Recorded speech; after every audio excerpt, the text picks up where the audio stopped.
Hello and welcome to The Well. I'm your host, Dr. Brendan Arm, Doctor of Acupuncture and Oriental Medicine, Chinese medicine herbalist, and founder director of Lotus Integrative Medicine in Santa Monica, California. There's a wealth of health-related information out there, and I'm joined today by this wonderful group of integrative and holistic medical doctors and practitioners who share some of our favorite wellness tips. Please let me introduce you to Bianca Rodriguez, a holistic psychotherapist, Dr. Heath McAllister, a naturopathic doctor and registered herbalist, and Dr. Rob Kruckmal, a medical doctor and a practicing physician who is board certified in family medicine, nutrition, and integrative and holistic medicine.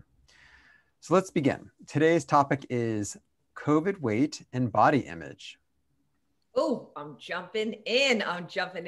So, for folks watching, we have done a couple of episodes about COVID weight gain, which a lot of us have experienced. And we've talked a lot about it from the nutritional perspective, and obviously always brought in the holistic approach of the psychology and the spirituality around that. But today we figured, you know what?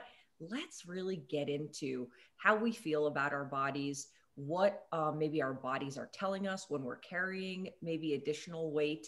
And so I just wanted to share that, I work with a lot of different groups, and obviously I work with individuals.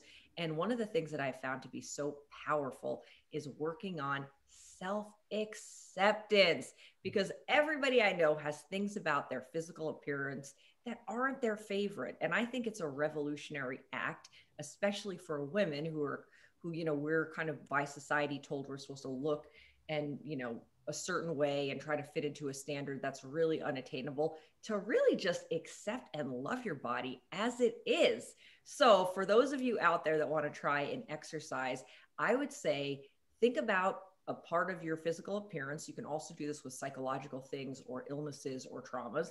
And I want you to write a letter to that part of your body. And I want you to tell it all the things you don't like about it, as petty, as real as possible. It's going in a journal. You can always rip up the paper and throw it out.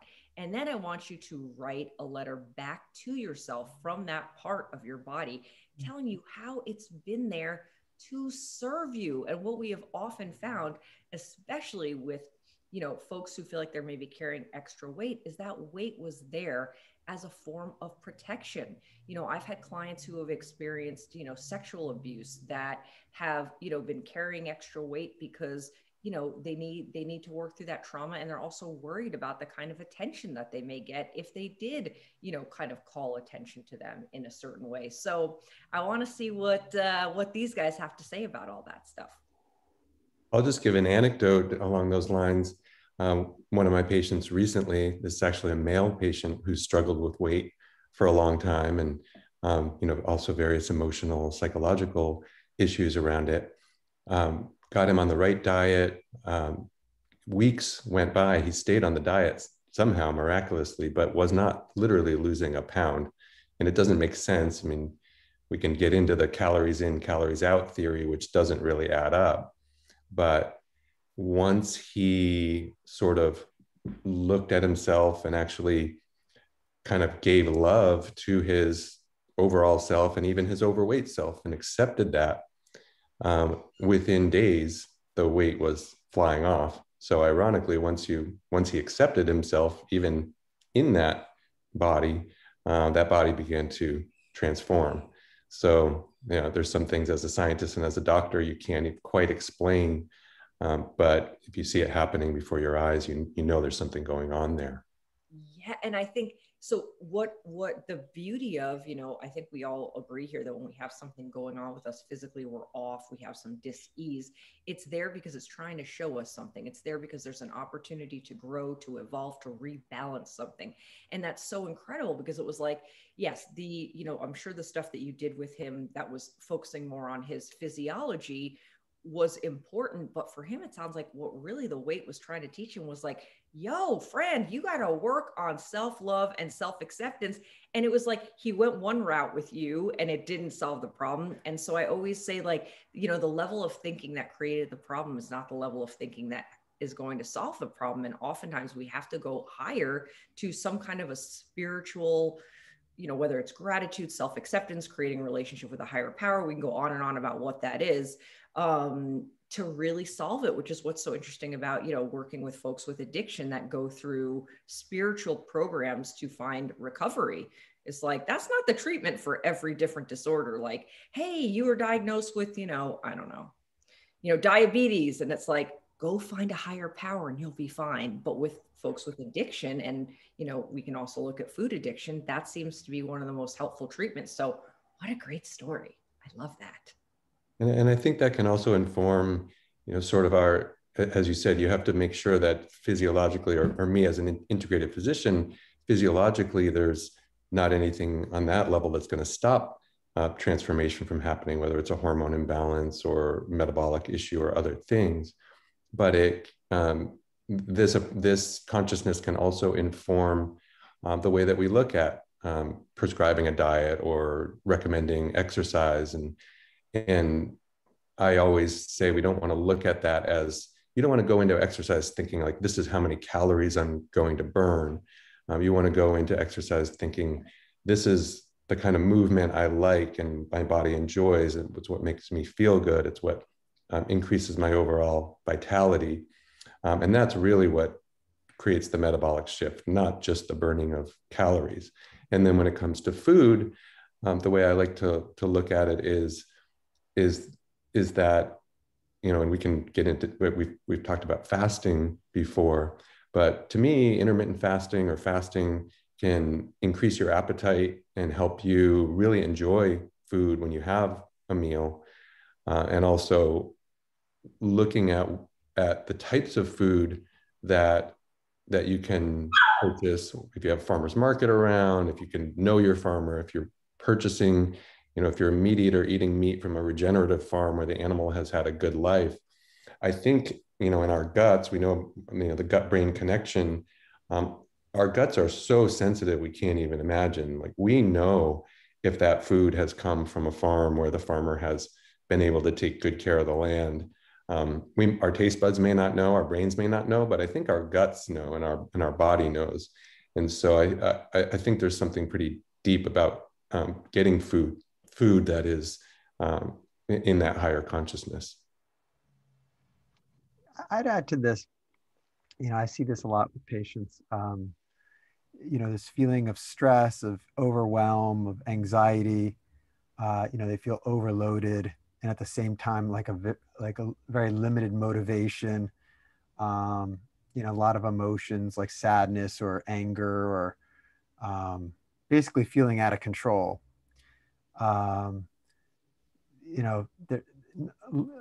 Exercise becomes very limited, a lot of mental fatigue, not very good diet, not very good sleep, getting to bed too late, all these kind of patterns. And then they start getting more into like binge eating or having chronic issues with weight. And, when I go through those list of symptoms or life patterns, what keeps coming to mind is, just from a Chinese perspective, some might call it the Chung Mai, other people might think of a different channel called the spleen channel. It's like this pillar of energy that's like a column. Even sometimes in Chinese medicine, we'll meditate on not exactly the physical anatomical organs, say like the spleen organ, which may be inside the rib cage on the left side for most of us, but the energetics of that organ. And if you look at you could always go online to see what is a Taoist image of what a spleen looks like, and it really is like a pillar of energy. So what am I getting at? Any type of practice that can help consolidate your energy into like a pillar of energy, as opposed to the energy being fractious and scattered all over the place, I find that can be very helpful for someone's journey when it comes to diet, nutrition, weight management, overeating, the mental lassitude. So, maybe it's being out in nature is something that helps to settle the mind and helps with all the thoughts that are so fractious and all over the place. It helps to consolidate your energy in. Maybe it's a meditation practice. Maybe it's exercise. Maybe it's being around with other people and sharing. And none of these really have to do with anything with even eating. You know, I mean, we could have a whole conversation about, you know, what type of foods. And what I think we've talked about in other talks about, oh, you know, you make sure you have your stewed foods and your slow cooked and your deep leafy greens and your root vegetables and lots of cooked foods, and limit the dairy and limit the sugar and limit the fried, greasy, oily. And we can go on all that day, all on that, keep going on that subject. And we have, and it's important to think about that too. But in summary, what I'm trying to say is any type of practice that can help consolidate your energy. And maybe it's just a mantra recitation, you know, or maybe it's just playing a piano, something that can help consolidate energy. I think that would be very helpful for issues of overeating or body identification issues, things like this. Just a couple thoughts. I think fundamentally we have a society that's really not feeling grounded and connected. And that's what we're seeking, but we're seeking in ways that are actually distracting us. So we're doing things like Instagram or, you know, Twitter. And these things are like, you know, they're designed to harness your attention, but it doesn't necessarily lead you to feel connected. And a lot of the times we're getting mixed messages. We're actually really bad messages from these social media outlets that there's an ideal of perfection that we're just not going to ever meet. And so we keep trying to meet that ideal of perfection. And guess what that is? That's super stressful to feel like you don't match up and that you're not beautiful enough or your life isn't perfect enough. And what does stress do to the body? It makes the body want to conserve, right? We're in a stressed state. We want to conserve resources in case it's a war or a famine. And guess what? Your weight's not going to come off then. The other thing I would say is that we have kind of an obsession about weight, that like back in Victorian times, what was beautiful?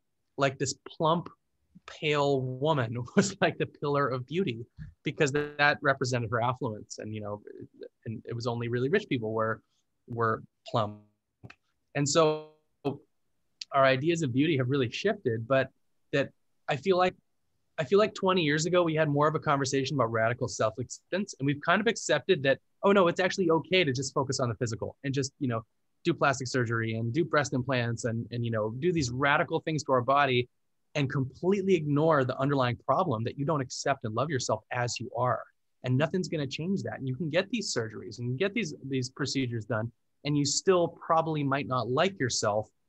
You know, that's a ticking time bomb. It's going to happen to you. Some other thing's going to go off. That's why people get addicted to plastic surgeries. So, but I think, Bianca, what you said initially is that like that revolutionary idea of accepting oneself, how amazing would that be? But here's the thing. You need to, I think, for a lot of these things, you know, people love role models. That's why we have great teachers like the Dalai Lama and like, you know, other amazing teachers. Having a role model, having someone that is practicing actively radical self-acceptance. Like, you know, maybe someone like Pema Chodron, who's like, she's not a good looking lady, and that's okay because she's accepted herself, and who cares? You know?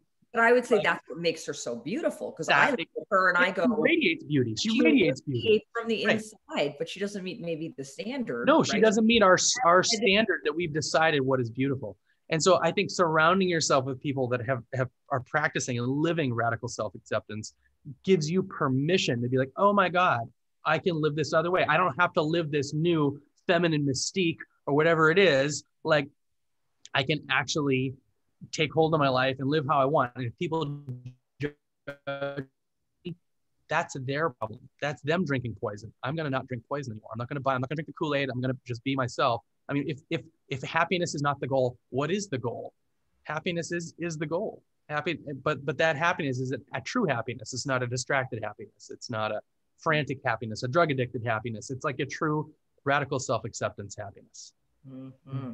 Mm-hmm. Yes, I just wanted to throw in, you know, one thing that you brought up is really interesting is, you know, you were talking about how the standard of beauty has changed, right, throughout the years, throughout the centuries. Who's picking that? Why is one thing beautiful over something else? Or you look at different countries and they have different standards. So I would ask everyone, like, you know, have you just sort of drank the Kool-Aid and been like, it's all about butts. It's all about J-Lo and the Kardashians, which for me works out. But, you know, for, you know, if you're not built that way, it's like, who decided that? Who decided that? Did you actually sit down and go, you know what I think is beautiful? This particular body type. So, you know, a lot of the time we're fed so much information, and, you know, I feel like social media comes up in our talks so often because it really is like a crazy thing that we're all living with. And so we're getting fed messages. And I would just sort of say, like, you know, much like with food, you discern, what am I going to eat? What am I not going to eat? Really looking at messages and going, what am I going to allow myself to digest? And what am I going to allow myself to just sort of let go? Because it's not based on anything that I believe in. And I think that's really hard these days, but I think that it's one of the most important things we can do in the most information saturated, you know, time period in the history of the world. So, you know, watch what you eat mentally and emotionally. That's my last point. I like it. I'm blown out of the water. Well, we'd love to hear from everyone out there, or anyone out there. We certainly, you know, are all learning and working through this together. But that's all we have time for today. If you'd like to learn more about this, let us know with a comment on social media. And also don't forget to subscribe to our The Well YouTube channel. Thank you for joining us, and please join us next time for more wellness tips. Remember, regardless of where we are, our resources in the well are limitless.